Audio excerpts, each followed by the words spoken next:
일전에 제가 말씀을 드렸지만은 요한복음은 상당히 깊이 있는 그런 신학을 담고 있는 복음서다. 그래서 아주 심오한 그런 교리, 당대 영지주의나 이런 철학 사조에 대해서 또 변증을 하는 그런 심오한 말씀을 담고 있습니다. 또 반면에 또 아주 구체적인 사건이 더불어 또 이렇게 등장하고 있는데요. 오늘 이 오병이어, 우리가 오병이어라고 부르는 이 사건은 오늘 말씀을 통해서 보면 아주 구체적으로 기록되어 있습니다. 어떻게 보면 이렇게 한 사건이 구체적으로 기록된 것이 과연 많지 않습니다. 아주 구체적으로 떡이 200데나리온이 부족하고 그것도 빌립이 이야기했고, 그리고 안드레가 한 아이가 보리떡 5개와 물고기 2마리를 가지고 있다. 그리고 또 사람들로 앉게 하라 하시고 축사하시고 또 그들에게 원하는 대로 먹이시고 남게 하신 것이 보니까 보리떡 5개로 먹고 남은 조각이 12바구니더라. 그들의 수가 5,000명이더라. 상당히 구체적인 그런 말씀의 기록을 볼 수가 있습니다. 요한복음은 생활과 멀리 동떨어져 있는 그런 관념의 복음이 아니라 정말 가장 우리 삶 가운데서 예수님께서 이 땅에 오셔서 행하신 일을 통한 그 의미, 그게 바로 표적이라 했잖아요. 오늘도 이제 표적이라고 14절에 이 세메이온, 세메이아 이렇게 표적이 나타나는데요. 이 표적이 뭡니까? 바로 천상의 하나님의 아들이 이 땅에 오신 분이 바로 누구신가? 이것을 드러내는 기적, 이것이 바로 표적이잖아요. 그렇다면 이 표적이라는 것은 그저 간면적인 그런 신에 대한 어떤 그런 사설이라든지 이론이 아니다 이 말이에요. 그래서 삶 가운데서 병자를 낫게 하시면서 또 먹을 것을 이렇게 채워주시면서 내가 그러라. 바로 에고에임이 야훼, 바로 스스로 계신 그 하나님, 또 하나님의 아들, 그분을 드러내는 것, 이것이 바로 그런 표적의 의미죠. 그래서 요한복음에 전체적으로 이런 요한복음의 기록 목적도 나오지만은 우리가 나중에 이제 21장 이렇게 가보면요, 바로 예수님의 주되심과 하나님의 아들이심을 증언하는 것이 바로 요한복음이다. 근데 그것이 가장 우리 삶 가운데서 바로 오늘도 그런 말씀입니다. 이 오병이어가 어떤 옛날의 한 사건으로만 머물 것이 아니라 오늘날 우리에게 역사하시는 그 사건으로 우리가 봤기 때문에 이 새벽에 이 말씀을 즐거워하는 것입니다. 먼저 그의 나라와 의를 구하라. 그래야 하면 모든 것을 더하시라. 이것이 바로 주께서 친히 이 땅에 오셔서 하신 말씀인데요. 사실 주님의 오늘 목적은 사람들을 모아서 무슨 구호를 하고자 하는 것이 아니죠. 뭐 배고픈 사람 모여라. 모여서 떡을 주고 거처를 주고 하는 그런 구호가 아니라 사실은 말씀을 전하시기 위한 것이죠. 그래서 먼저 그의 나라와 의를 구하시는 하나님의 말씀, 바로 하늘 진리를, 또 하나님 왕국의 진리를 전하시려고 무리들이 왔고, 그 무리들이 사실 예수님께 먹을 것을 내놓으라 이렇게 하지 않습니다. 주님이 그냥 말씀만 채우시고 그들을 돌려보낸다고 해서 누가 이것에 대해서 불평하겠습니까? 그러나 아무도 그렇게 하지 않습니다. 우리가 보면 지난주에 잠깐 봤지만은 먼저 예수님께서 그들이 배고픈 것을 아시고 그들을 어떻게 먹일 것인가라는 것을 생각하는 것입니다. 사실상 이렇게 말씀을 받고 말씀 잔치에 모이면 그저 육신에 먹는 것은 큰 의미가 없이 여겨지기도 하고 그러다 보면 줄이기도 하고 그렇게 하는 것인데, 바로 주님께서는 때가 되니까 또 그들에게 먹을 것을 이렇게 찾으십니다. 오늘날 교회도 이 두 가지를 다 해야 되겠죠. 물론 교회가 구호단체는 아닙니다.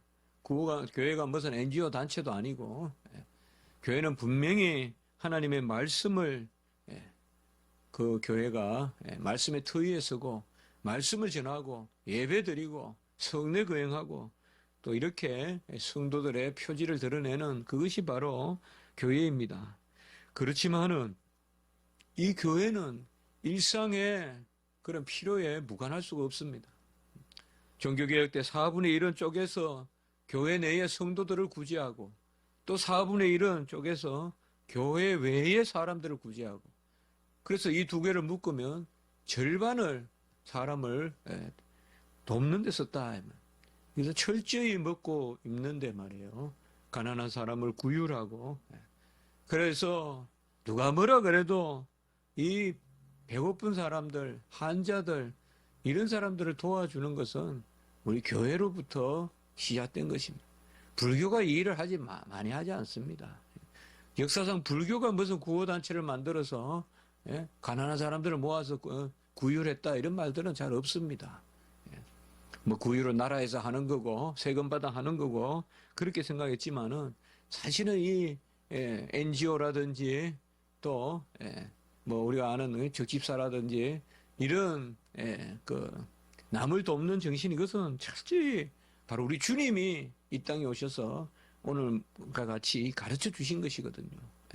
배고픈 자는 먹이고 아무리 고상한 어떤 그런 이야기들을 논하더라도 그들이 배고프면 먹이고 또 병에 걸려 있으면 그 상처를 돌보고 하는 이것이 바로 교회의 본연이고 오늘 말씀도 그 가운데서 이루어지는 것입니다.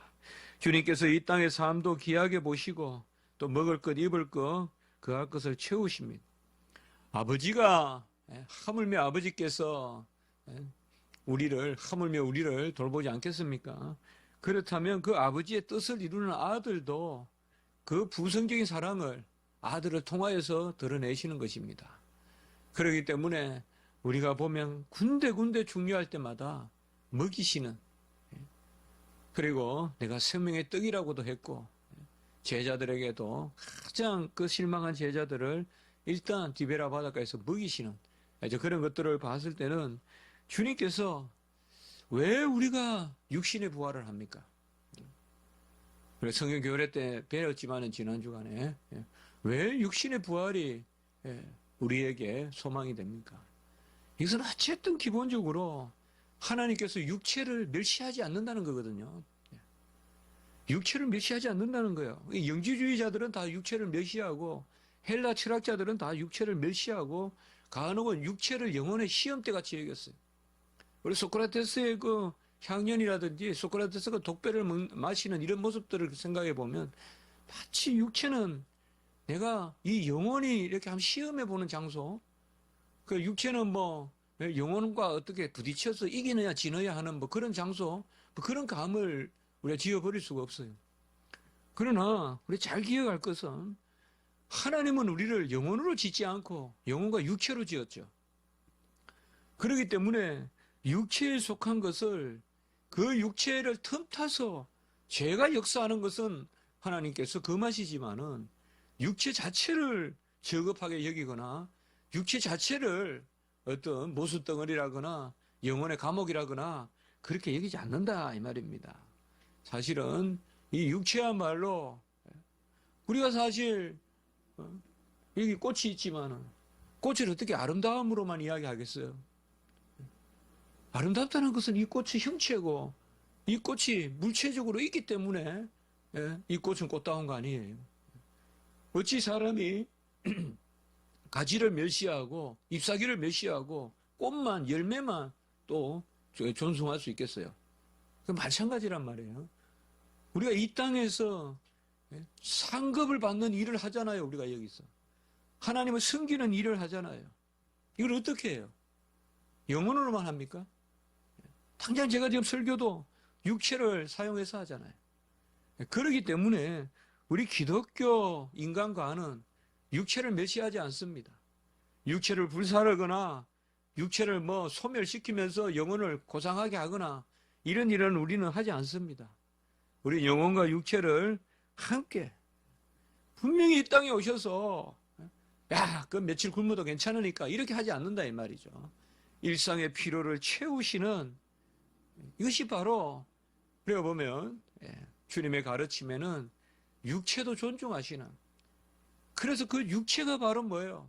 마지막에 부활해서 영원히 살아야 될 내 몸이다 이 말이죠. 내 영혼과 육체가. 지금 이 육체가 내 몸이다 이 말이에요. 일시적으로 가는 것이 아니라 내 몸이다. 영원히 회복되어서 다시 살아. 그래서 주님께서 이들을 먹이고자 하시는데 현실은 뭐냐? 현실은 아주 어렵죠. 보리떡 5개와 물고기 2마리, 그것도 아이가 가지고 있으니 이것을 한 가족이 먹으려고 했든지 아니면 왜 이런 것을 들고 있었는지 모르겠습니다만은 사실은 먹을 걸 들고 있는 사람들은 또 아이들이 많죠. 저도 우리 초등학교 때 보면 꼭 친구들 보면 가방에 참 점심을 굶고 이런데도 그 친구들은 가방에 보면 떡이 하나씩 들어있고 그런 친구들이 있었어요. 그래서 지금도 생각하면 나 그런 친구들 생각하면 미안하기도 하고 초등학교 때 일이지만 미안하기도 하고 그런 마음이 있을 때가 있어요. 지는 굶으면서 제가 반장하고 일한다고 그 떡을 주는 거예요, 저에게. 그래서 제가 그런 것을 그것도 뇌물이었는가 그런 생각을 합니다. 정말 그런 거 보면 조금 반해서 정말 막 인기가 없고 이래도 그런 친구들이 정은 더 많지 않았나. 하도 공부도 잘하고 이런 친구들이 항상 착한 것만 아니지 않느냐. 보면 참 어릴 때부터 뭐라 제가 좀 조심스러운 이야기지만 어릴 때부터 1등만 하고 이렇게 사는 사람들은 참 다른 세계다. 그런 생각도 한번 해봅니다만은 아이가 보리떡 5개와 물고기 2마리를 가지고 있나이다. 뭐 우리가 이것을 안드레의 뭐 믿음이다, 또 빌립의 불신앙이다, 뭐 이런 것은 너무 강한 저는 해석이라고 여깁니다. 물론 뭐 안드레가 보리떡 5개와 물고기 2마리 이걸 제공했다, 이런 이제 설교도 할 수 있겠고, 그리고 빌립은 그저 200데나리온이 부족하다. 그래서 한계를 드러내는 그렇게 우리가 설교하는 것도 제가 몇 차례 설교집이나 이런 데서 봅니다만은 너무 그렇게 보기보다도 이건 그저 한계 상황이고 현실이죠. 바로 200데나리온의 뜻이 부족하다는 것은 이건 믿음이 없는 것이 아니고 현실이죠. 어떻게 보면 현실을 그대로 주님께 내놓는 것이죠. 조금씩 받게 할지라도 200데나리온이 이 데나리온이란 말은 양이 아니고 돈이거든요. 그래서 돈으로 환산한 그런 떡. 그러니까 의들을 먹이려면 200일은 일해야 된다. 200일은 일해야 하루를 먹인다. 우리가 대충 이렇게 계산해 보면 이 당시에 일당이 하루 벌어서 몇 명을 몇 끼를 먹일 수 있느냐 또 역으로 계산해 볼 수도 있겠죠.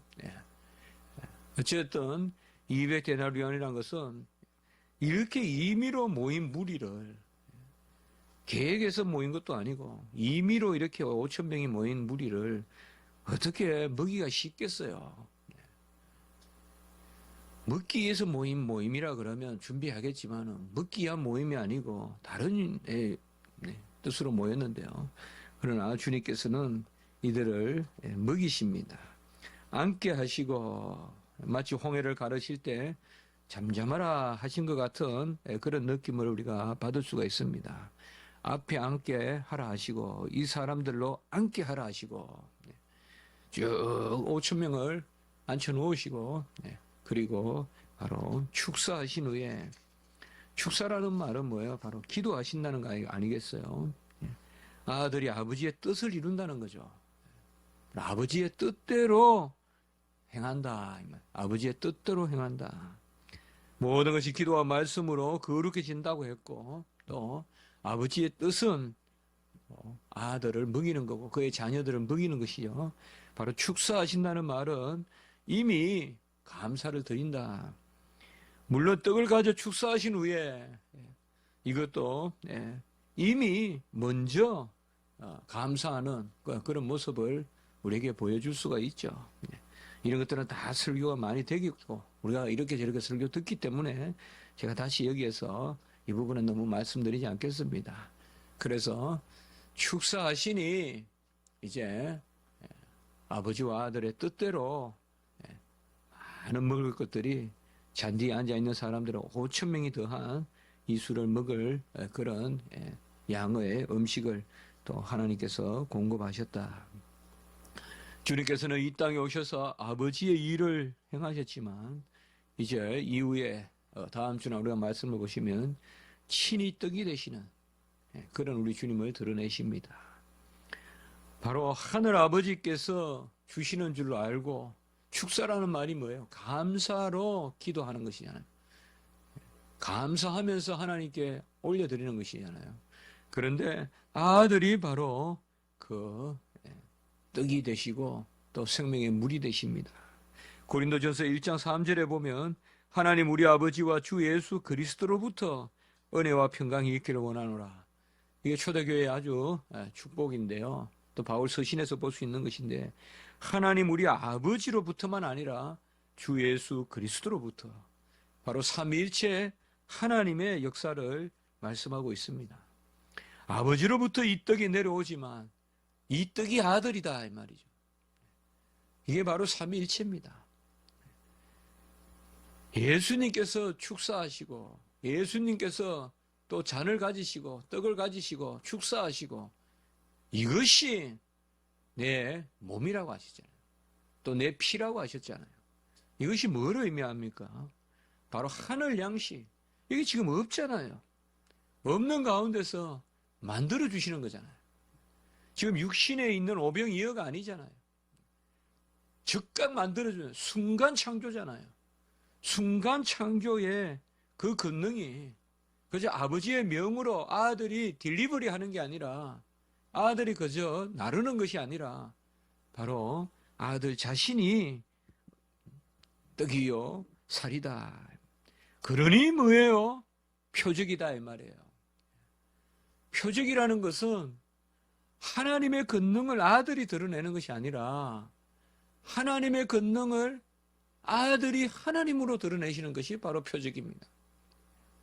실은 나누는 것이 아니야. 당신이 단지 자신이 바로 떡이요, 자신이 바로 진리요, 자신이 바로 사마리아 여인에게 말씀을 가라지 않는 영생수다. 주님 자신이 그러하시다는 것을 드러내기 때문에 그것이 바로 표적이다 이 말이에요. 세상에서는 잘 실현할라요. 세상 사람들은 그런 것을 해요. 간혹은 하나님은 마귀 사탄을 통해서도 악한 영을 통해서도 실현할라요. 어떨 때는 부귀를 실현할라서 다른 사람을 아예 타락시키기도 해요. 이방의 민족들을 오히려 사치를 실현할라서 그들이 멸망하기도 해요. 그러나 그것은 다 실현하려는 거예요. 근본적인 그 실체는 바로 주님이시다. 주님이 떡과 잔이다. 오늘 오병이어는 바로 주님이시다. 오병이어는 어떻게 보면 표다 이 말이에요. 오병이어가 무슨 재료가 아니라 오병이어는 표다. 오히려 재료를 가지고 만들었다 그러면 그것은 무슨 기틀을 빼가지고 뭐를 만들듯이 하는 그 세상에서 나오는 요술 같은 이야기, 그런 것은 주님의 이 사건과 다르다 이 말. 우리가 그렇게 이해합니다. 마치 작은 그 재료를 가지고 크게 뻥튀기를 했듯이 그런 차원으로서 볼 것이 아니다.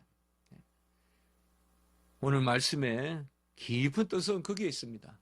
우리가 표적이란 말을 우리가 14절에 보면 이 표적을 보고, 이 표적이 뭐냐 이 말이에요. 바로 주님이 떡이시다 이 말이에요. 주님이 생선이시다 이 말이에요. 주님이 양식이다. 그 양식을 실은 안 하시는 분이 아니라 하나님은 조성하시고 바로 수여하시고 통치하시고 보존하시고, 저는 우리가 봤지 않습니까? 친히 만드셔서 주시는 분이다. 그분은 바로 하나님이시다. 우리에게는 보리떡 5개, 물고기 2마리가 없을 때도 있습니다. 그저 정의적으로 윤리적으로 나의 작은 것이라도 드리면 하나님께서 크게 하시겠다는 말은 설교가 되지만은 여기서는 그거보다 더 큰 뜻은 바로 이 오병이어는 표징으로 우리가 바라보고 하나님의 권능은 무에서 만들어내시는 권능이다. 내가 제공한 재료를 가지고 더 많이 퍼뜨리는 그것도 우리가 충분히 교훈이 되지만 그것보다 더 심오한 교훈은 오병이어라는 것. 그것을 통하여서 우리는 뭐예요? 소년 하나라도 먹이시거든. 너희들 안 먹이겠느냐. 소년이 들고 다니는 이 오병이어를 봐라. 주님이 왜 너희들을 안 먹이겠느냐. 우리가 이렇게도 해석해 볼 수 있다 이 말이죠. 네. 너무 이런 사건들을 너무 고집대로 오병이어가 있으니까 이것을 제공했으니까 이렇게 보면 잘못하면 마치 저도 이해합니다. 압니다. 우리 작은 것이라도 하나님 앞에 드리자는 거 압니다. 그러나 여기에서 더 심오한 것은 이 표적이란 단어를 우리가 주목해야 된다. 이 표적을 그들은 바로 몰라요. 그래서 마치 이방의 술사들이 눈을 속이면서 하듯이 그런 일로 여기고 이 표적을 보고 세상에 오실 선지자라 하고 이까지는 좋습니다.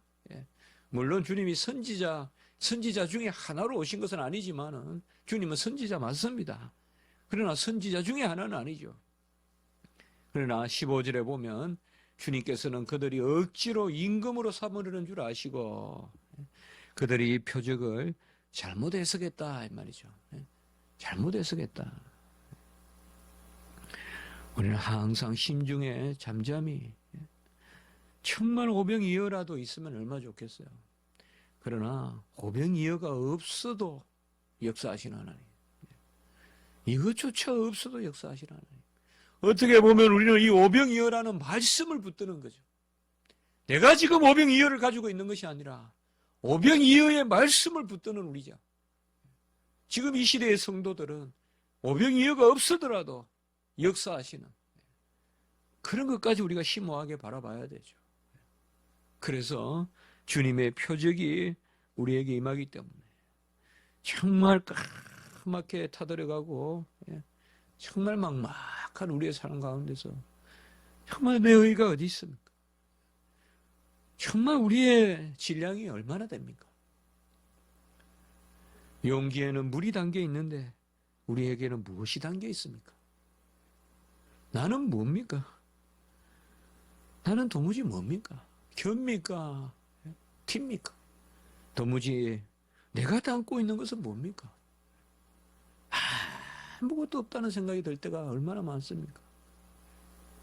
밤에 생각해도 아침에 생각해도 문병호라는 이름만 있지 아무것도 없다는 생각이 들 때 얼마나 많습니까? 주님을 모셔야 내 안에 오직 삶의 의미가 있고 주님을 모셔야 정말 의미가 있지. 나머지는 전부 헛되고 헛된 것입니다. 우리는 주님이 이 땅에 오셔서 이 표적을 보여주셨다.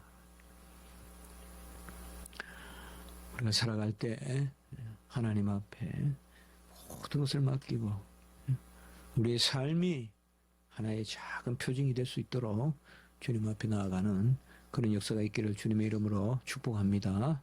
기도드리겠습니다. 하나님 아버지, 어찌 소년 하나의 오병이어가 그것이 어찌 아버지여 주님 권능의 재료가 되겠습니까? 모든 은혜의 진료는 오직 하나님으로부터 나오는 줄 믿습니다. 오병이어는 그저 우리의 형상적인 믿음이요 또 우리가 하나님 앞에 나아가는 그런 우리의 자세인 줄 믿습니다. 기적은 주님이 다 하시고 표적은 주님께서 다 하신다는 것인 줄 믿습니다. 하나님, 우리 자체가 우리 존재가 표징이 되게 하시되 주님께서 친히 다 이루시는 전능하시고 무에서 모든 아버지와 만유가 되시는 절대 무가 만유가 되시는 그 주님의 권능이 우리를 통하여서 나타나는 우리는 그저 표징이 되게 하시고 주님이 모든 것을 행하시고 주님 영광받아 주시옵소서. 우리의 삶은 지극히 막막합니다. 아무것도 없습니다. 아버지, 다윗이 그렇게 많고 영토도 넓었고 궁중에 아버지의 신하도 많았지만 그가 쫓겨갈 때 보면 아무것도 없습니다. 하나님 아버지, 우리의 삶도 그러하리라 믿습니다. 하나님 함께 계시고 하나님 뜻이 계시고 하나님 윤리와 규례와 법도가 저희 안에 있고 그것을 행하여 살고자 하는 그런 믿음이 있을 때 우리가 하나님 아버지여 뭔가가 우리 안에 그래도 있는 것이지 주님 함께 계시지 않으면 우리는 아무것도 아닌 줄 믿습니다. 하나님 오늘 한날에도 우리가 이것을 잘 깨달아 알게 도와주시고 친히 이 땅에 오셔서 그것을 표적으로 보여주신 정말 우리 주님을 우리가 잘 모시고 우리가 아버지와 경배하고 찬양하고 주님 십자가 바라보고 살아가는 저희들 되게 해 주시옵소서.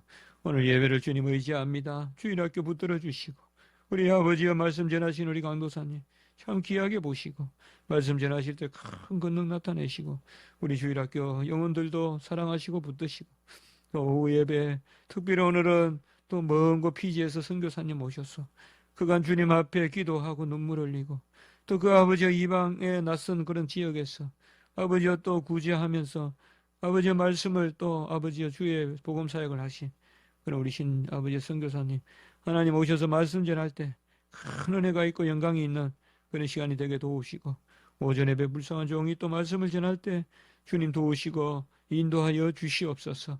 우리 교회에 속한 모든 성도님들 오늘 한날은 주님의 평강이 특별히 더욱 임하고 주의 영이 특별히 살아 움직여서 기쁨과 놀라운 아버지의 찬미가 넘치는 그런 시간이 되게 하시고 우리 교회에 속한 모든 주의 아버지의 지체들이 다 함께 모여서 예배드리며 알지 못하는 영혼의 발걸음들이라 주님 인도하셔서 함께 예배드리고 영광 올리게 하시옵소서.